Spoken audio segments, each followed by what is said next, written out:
Friends, सपने देखने का हक सबको है और जिसमें उसे सच करने की हिम्मत और लगन होती है, वो इस दुनिया में अपना नाम सुनहरे अक्षरों में लिखवा के जाता है। ऐसे ही बच्चों पे बेस्ड ये कहानी है अटकन चटकन। हेलो फ्रेंड्स, दिस इज मोहिता और सीरीज टेलर में आपका फिर से एक बार बहुत बहुत स्वागत है।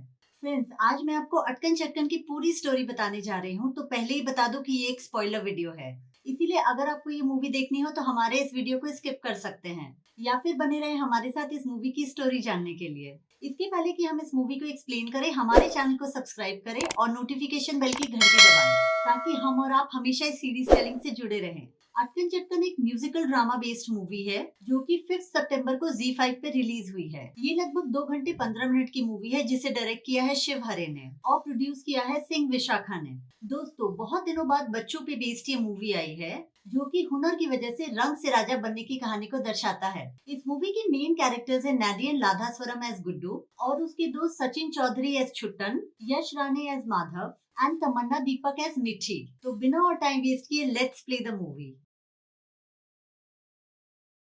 मूवी के स्टार्टिंग में हम देखते हैं कि गुड्डू किसी फॉरेन कंट्री में है और इंडिया से उसे एक जरूरी पार्सल आता है। फिर सारी कहानी फ्लैशबैक में चलती है जिसमें हम गुड्डू और उसके दोस्तों की बचपन की कहानी देखते हैं। गुड्डू बचपन से संगीत का दीवाना था और वो हर शोर में संगीत ढूंढ ही लेता था, चाहे वो साइकिल की आवाज हो या बच्चों के खेलने का शोर। संगीत उसकी जिंदगी थी और तानसेन संगीत महाविद्यालय में जाना उसका सपना। गुड्डू एक चाय वाले के यहाँ काम करता है और लोगों को चाय पहुँचाता है। वहाँ एक सिंगर्स और म्यूजिशियन का ग्रुप होता है जिसे वो रोज चाय पहुँचाया करता है। एक दिन जब वो उन्हें चाय पहुँचाने जाता है तो रुक के उनका प्रैक्टिस देखने लगता है जिससे वो लोग उसकी खिंचाई करते हैं और एक म्यूजिशियन बोलता है कि इसका सपना तो संगीत महाविद्यालय में जाने का है। ये सुन के वो उसका काफी मजाक बनाते हैं और उसे वहाँ से भगा देते हैं। इस बात से गुड्डू थोड़ा दुखी हो जाता है और अपने दोस्त माधव के पास जाता है। माधव वहाँ किताबें बेचता है और माधव उसे हौसला देता है जिससे वो वापस खुश हो जाता है। जब वो घर पहुंचता है तो उसका पिता शराब पी के पड़ा होता है। रात में वो अपनी बहन से बातें करता है कि कैसे उसे हर चीजों में संगीत सुनाई देता है, जिसपे वो माँ की लोरी की बात करता है और हम देखते हैं कि उसकी छोटी बहन अपनी माँ को बहुत मिस करती है। दूसरे दिन वो वापस उन्हीं म्यूजिशियंस को चाय पहुँचाने जाता है और वहाँ उनसे काम मांगता है। वो उन्हें बोलता है कि वो इंस्ट्रूमेंट की क्लीनिंग, वहाँ की सफाई सब कुछ करेगा, बस उसे वहाँ पे काम चाहिए। ये सुन के वो लोग उसे नाचने को कहते हैं और उसका काफी मजाक भी बनाते हैं, पर फिर वो उसे बोल देते हैं कि कल से काम पे आ जाना, जिसे सुन के वो काफी खुश हो जाता है। फिर गुड्डू अपने मालिक के पास जाता है और बहाने से अपने महीने के पैसे ले लेता है। जैसे ही वो इसके पैसे देता है वो बोल देता है कि वो कल से काम पे नहीं आएगा और वो काम छोड़ के चला जाता है। जब वो बस में अपने घर जा रहा होता है तो उसे कुछ भिखारी बच्चे मिलते हैं, छुट्टन और मिठी, जिसे वो एक छोटा सा खिलौना अटकन चटकन बजाना सिखाता है। घर पहुंच के वो अपनी बहन को बताता है कि कल से वो म्यूजिशियंस के यहाँ काम करेगा और वहाँ वो उन इंस्ट्रूमेंट्स को छू सकता है और बजा भी सकता है। यह सोच वो खुशी खुशी सो जाता है, पर दूसरे दिन जब वो म्यूजिशियंस के यहाँ काम पे जाता है तो वो उसे भगा देते हैं। अब ना तो उसके पास काम होता है और ना ही पैसे।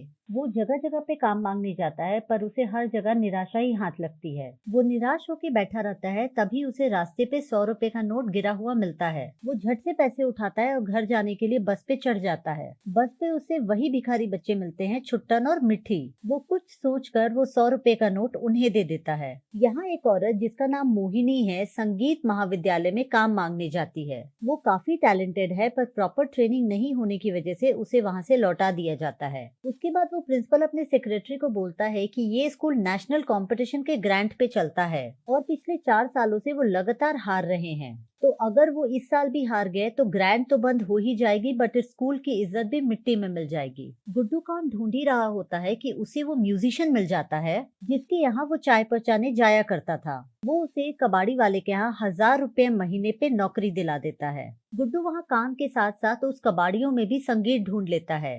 ये करता हुआ एक बार उसका मालिक उसे देख लेता है और वो उसे बताता है कि हर बर्तन से अलग आवाज आती है और उसके बेसिस पे वो सब कुछ अलग अलग करता है। मालिक ये सुन के बहुत हैरान होता है, पर गुड्डू अपना काम अच्छे से कर रहा होता है इसीलिए वो उसे कुछ बोलता नहीं है। यहाँ एक दिन जब गुड्डू घर जा रहा था तो मंदिर में आरती की मशीन देखकर उसे एक आइडिया आता है। वो कबाड़ी की चीजों से एक छोटा सा मशीन बना लेता है जो कि ऑटोमेटिकली चलती है और बजती है। पर तभी एक दिन उसे छुट्टन और मिठी काम पे जाते हुए देख लेते हैं। उसे देख वो उसका पीछा करते हैं ये जानने के लिए कि वो कहाँ काम करता है और कितने पैसे कमाता है। कि वो बच्चों को 100 रुपए भीख में दे देता है। वो गुड्डू को वहाँ म्यूजिक बजाते और अपने कबाड़ी का काम करते हुए देखते हैं, पर फिर उन्हें एक आइडिया आता है पैसे कमाने का। दूसरे दिन गुड्डू का मालिक उस पे चोरी का इल्जाम लगाता है और उसे बहुत डांटता है। वो कहता है कि उसके यहाँ से कुछ बर्तन गायब हुए हैं और ये उसी का काम है। उसके लाख समझाने पे भी उसका मालिक नहीं मानता है और उसे नौकरी से निकाल देता है।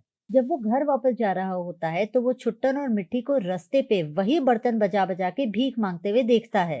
इस बात पे दोनों के बीच में हाथापाई हो जाती है, पर तभी वहां माधव आ जाता है।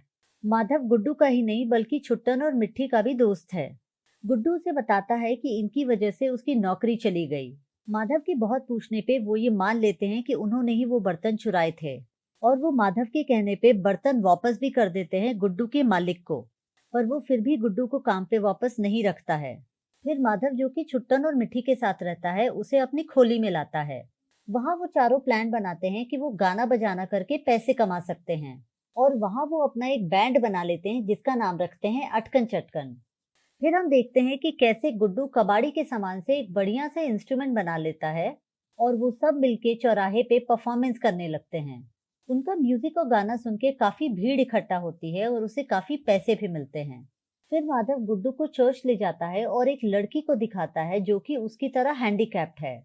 वो उसे बताता है कि वो इस लड़की को पसंद करता है, पर ये लड़की काफी अच्छे घर की है। यहाँ संगीत महाविद्यालय का प्रिंसिपल वहाँ के बच्चों को वार्न करता है कि वो अच्छे से तैयारी करे, क्योंकि उन्हें कंपटीशन जीतना है, और अगर उनकी तैयारी अच्छी नहीं रही तो उसे कुछ और सोचना होगा। इस पर वो बच्चे हंसते हैं और बोलते हैं कि प्रिंसिपल के पास उनके अलावा और कोई ऑप्शन नहीं है।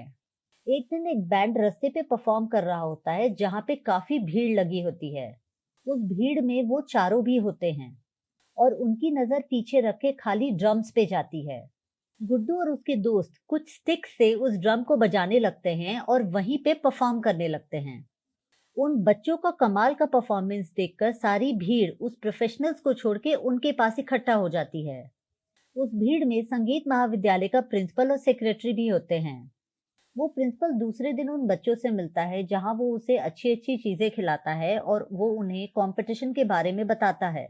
वो उन्हें बताता है कि इस कंपटीशन में इंडिया के हर स्टेट से बेस्ट टीम आएगी और उनके साथ उनका कंपटीशन होगा। वो उन्हें बताता है कि अगर वो ये कंपटीशन जीत जाते हैं तो उन्हें 51,000 रुपए का इनाम मिलेगा, और उसके साथ साथ संगीत महाविद्यालय में गाने का मौका भी मिलेगा। संगीत महाविद्यालय में गाने का मौका सुनकर गुड्डू खुश हो जाता है और राजी हो जाता है। फिर दूसरे दिन वो उन्हें स्कूल में प्रैक्टिस के लिए बुलाते हैं। परफॉर्मेंस देने के लिए वो अपनी सारी कबाड़ी का सामान बाहर निकालते हैं, जिससे वो म्यूजिक बजाते हैं। ये देख वहां पे बैठे स्कूल के बच्चे उन पे हंसने लगते हैं और उनका मजाक बनाते हैं, पर वो वहां कमाल का परफॉर्मेंस देते हैं जिससे सब चुप हो जाते हैं। वहां प्रिंसिपल और मोहिनी भी बैठे होते हैं उनका परफॉर्मेंस देखने के लिए। प्रिंसिपल वहां बैठे स्कूल के बच्चों को वार्न करते हैं और बोलते हैं कि अगर उन्हें कंपटीशन में पार्टिसिपेट करना है तो इनसे compete करना होगा। फिर प्रिंसिपल मोहिनी को बुलाते हैं और कहते हैं कि वो ऑफिशियली तो उन्हें नहीं रख सकते हैं, पर वो मोहिनी को बोलते हैं कि वो इन बच्चों को अपने घर पे ट्रेन करे और इस स्कूल के लायक बनाए। स्कूल में प्रिंसिपल उन चारों का एडमिशन ले लेते हैं और यहाँ मोहिनी घर पे उन्हें ट्रेन करने लगती है। हम देखते हैं कि मोहिनी टीचर के साथ साथ उन्हें माँ का प्यार भी देती है। उन बच्चों को कंपटीशन से हटाने के लिए स्कूल के बच्चे मंगू चाचा को पैसे देते हैं।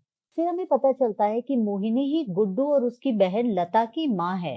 वो अपने पति विष्णु के पास माफी मांगने के लिए जाती है और अपने बच्चों से मिलने की जिद करती है, पर विष्णु उसे धक्के मार के निकाल देता है।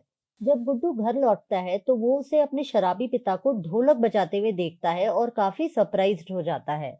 उसका पिता गुड्डू को धमकी देता है कि खबरदार जो उसने कभी भी इस ढोलक को हाथ लगाया तो।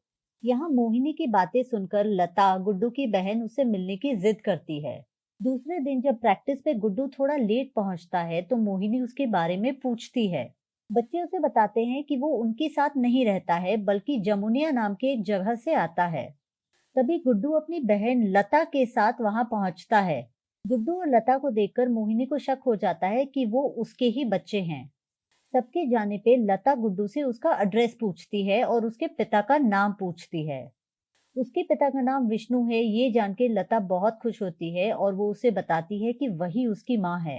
पर ये सुन के गुड्डू बहुत गुस्सा हो जाता है और वहां से चला जाता है।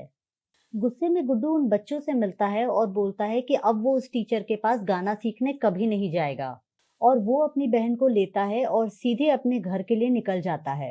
माधव उसे पीछे पीछे मनाने के लिए भागता है, पर गुड्डू बस पे बैठ के चला जाता है। रास्ते में उसे वही म्यूजिशियन मिलता है जिसने गुड्डू की नौकरी उस कबाड़ी वाले के यहाँ लगाई थी। यहाँ छुट्टन और मिट्टी के पास स्कूल के बच्चे आ जाते हैं और उन्हें खूब मारते हैं और उनका सारा इंस्ट्रूमेंट्स भी तोड़ देते हैं। इधर गुड्डू के पिता को पता चल जाता है कि गुड्डू अब तिवारी के यहाँ काम नहीं करता है और वो कुछ म्यूजिक बजा रहा है। ये सुन के वो आग बबूला हो जाता है और उसे पागलों की तरह ढूंढने लगता है। ढूंढते ढूंढते वो मोहिनी के घर पे पहुंच जाता है और वहां पे बहुत बड़ा तमाशा करता है। ये सब माधव और वो आदमी भी देख लेता है और गुड्डू के पिता का पीछा करता है। तभी वहां उस स्कूल के प्रिंसिपल और सेक्रेटरी आते हैं। मोहिनी को रोता देख स्कूल के प्रिंसिपल उससे इसका कारण पूछते हैं और मोहिनी अपनी सारी कहानी उन्हें बताती है। वो बताती है कैसे वो और विष्णु एक दूसरे से मिले थे। विष्णु ढोलक बजाता था और वो गाना गाती थी। धीरे धीरे वो एक दूसरे को पसंद करने लगे और उनकी शादी हो गई। पर फिर लोग मोहिनी के गाने को ज्यादा पसंद करने लगे और विष्णु की शोहरत कम होने लगी, जिसकी वजह से विष्णु को मोहिनी से जलन हो गई और वो उसे नापसंद करने लगा। इसकी वजह से वो मोहिनी को मारता पीटता था और अल्कोहलिक भी हो गया था। ये सब देख एक दिन मोहिनी अपने बच्चों को रात में लेकर चुपके से निकलने ही वाली थी कि विष्णु उन्हें देख लेता है। वो मोहिनी से अपने बच्चों को छीन लेता है और उसे धक्के देके बाहर निकाल देता है। मोहिनी के बहुत बोलने पर भी विष्णु उसे माफ नहीं करता है और घर के अंदर नहीं लेता है। और इस तरह मोहिनी कहीं और काम करने लगती है और बाद में संगीत महाविद्यालय काम मांगने आती है। ये सब सुनकर प्रिंसिपल गुड्डू के घर पहुंच जाते हैं उसे समझाने। वो उन्हें समझाते हैं कि इन सब में उनकी माँ की कोई गलती नहीं है और वो हमेशा ही अपने बच्चों से मिलना चाहती थी। वो उसे ये भी समझाता है कि कल अगर वो अपने दोस्तों के साथ गाना नहीं गाया तो वो सब कंपटीशन हार जाएंगे। तभी वहां विष्णु आ जाता है और उस प्रिंसिपल की काफी बेइज्जती करता है और उन्हें घर से बाहर निकाल देता है। फिर वो गुड्डू को भी बहुत मारता है और गुस्से में अपना ढोलक भी तोड़ देता है। इधर मंगू चाचा भी बाकी बच्चों को बहुत मारता पीटता है और उन्हें लॉक कर देता है ताकि वो दूसरे दिन कंपटीशन में ना जा सके। दूसरे दिन कंपटीशन में बच्चों को ना देखकर मोहिनी उन्हें ढूंढने के लिए निकलती है। वो माधव और छुट्टन को ढूंढते ढूंढते मंगू चाचा के ठिकाने पे पहुंच जाती है। वो किसी तरह से उन्हें वहां से छुड़ाती है और भगा के अपने घर ले आती है, जहां वो उन्हें तैयार करती है और फटाफट स्कूल लेकर जाती है। इधर गुड्डू भी किसी तरह से स्कूल पहुंचने की कोशिश करता है। जब मोहिनी माधव, छुट्टन और मिट्टी को लेकर स्कूल पहुंचती है तो वो प्रिंसिपल को बताते हैं कि कैसे स्कूल के बच्चों ने उसे मारा और उनका इंस्ट्रूमेंट भी तोड़ दिया। तभी वहां गुड्डू आ जाता है और मोहिनी उसे भी तैयार करती है। हम देखते हैं कि गुड्डू ने अपनी माँ को माफ कर दिया है। जब वो चारों बच्चे तैयार होकर स्टेज परफॉर्मेंस के लिए जाते हैं तो वो सेक्रेटरी गुड्डू का बनाया हुआ वो इंस्ट्रूमेंट लाता है जिसने उसे कबाड़ी के यहाँ बनाया था। वो ऐसा इसलिए करता है क्योंकि स्कूल के बच्चों ने उनके सारे इंस्ट्रूमेंट तोड़ दिए थे और वो सारे बच्चे वहां स्टेज पे बहुत ही अच्छा परफॉर्मेंस देते हैं, जिसे देखकर सारे जजेस, स्कूल के बच्चे और प्रिंसिपल सब खुश हो जाते हैं। बच्चों को ढूंढता हुआ विष्णु, गुड्डू का पिता, भी वहां पहुंच जाता है और उसकी परफॉर्मेंस देख के दंग रह जाता है। माधव लीड सिंगर होता है और वो अपना परफॉर्मेंस दे ही रहा होता है कि ऑडियंस में उसे वो लड़की दिख जाती है, वही हैंडीकैप लड़की जिसे वो पसंद करता है, पर वो उसे देख के मुंह फेर लेती है। इससे माधव को बहुत इंसल्ट फील होता है और वो अचानक से गाना गाना बंद कर देता है और स्टेज से उतर के चला जाता है। ये सब देख गुड्डू और छुट्टन भी हक्के बक्के रह जाते हैं। जजेस और स्टूडेंट्स को भी समझ में नहीं आता है कि ये सब क्या हो रहा है। वो डिस्क्वालीफाई ना हो जाए इसकी वजह से गुड्डू गाना गाने लगता है और गुड्डू बहुत ही अच्छा गाता है और उन्हें काफी तालियां और अप्रिसिएशन मिलता है जजेस और ऑडियंस की तरफ से। पर फिर जजेस उस शर्त के बारे में बताते हैं जिसमें उन सब में से किसी एक को एक पर्टिकुलर इंस्ट्रूमेंट बजाना आना चाहिए। वो उन्हें पूछते हैं कि वो क्या बजा सकते हैं और अगर वो नहीं बजा सकते तो वो डिस्क्वालीफाई हो जाएंगे। ये सब सुन गुड्डू वहां पे पड़े हुए तबले को उठा के ले आता है और ढोलक की तरह टेढ़ा करके रख देता है और फिर वो अपने पिता की तरह कमाल का ढोलक बजाता है। और इस तरह तानसेन महाविद्यालय के ये टैलेंटेड बच्चे ना ही अवार्ड जीतते हैं पर गुड्डू को बाल तानसेन अवार्ड का खिताब भी मिलता है। पर शो जैसे ही खत्म होता है गुड्डू माधव को ढूंढने के लिए निकल जाता है। यहाँ अवार्ड देने के लिए स्टेज पे गुड्डू का अनाउंसमेंट हो रहा होता है पर गुड्डू कहीं भी नजर नहीं आता है। ये सब देख प्रिंसिपल गुड्डू के माता पिता को स्टेज पे बुलाते हैं और उन्हें अवार्ड से सम्मानित करते हैं। यहाँ माधव अपने ठिकाने पे पहुंच जाता है मंगू चाचा के पास। मंगू चाचा माधव को बहुत बुरा भला कहता है और माधव को भी ऐसा लगता है कि उसकी इस हरकत की वजह से वो कंपटीशन हार गए होंगे। उसे अपनी इस हरकत पे बहुत ही बेइज्जती फील होती है और वो ट्रेन पकड़ के कहीं निकल जाता है। यहाँ गुड्डू उसे हर जगह ढूंढता है पर माधव कहीं नजर नहीं आता। फिर हम प्रेजेंट में देखते हैं कि माधव ने ही गुड्डू को वो किताब भेजा था और अपनी कहानी एक चिट्ठी में लिखकर भेज दी थी। उसने चिट्ठी में लिखा था कि वो कैसे उन सबको मिस करता है और अब वो अपनी चाइल्डहुड स्वीटहार्ट उसी लड़की से शादी भी करने वाला है। वो उन्हें बोलता है कि उनके बचपन के दोस्तों के बिना उसकी शादी अधूरी है।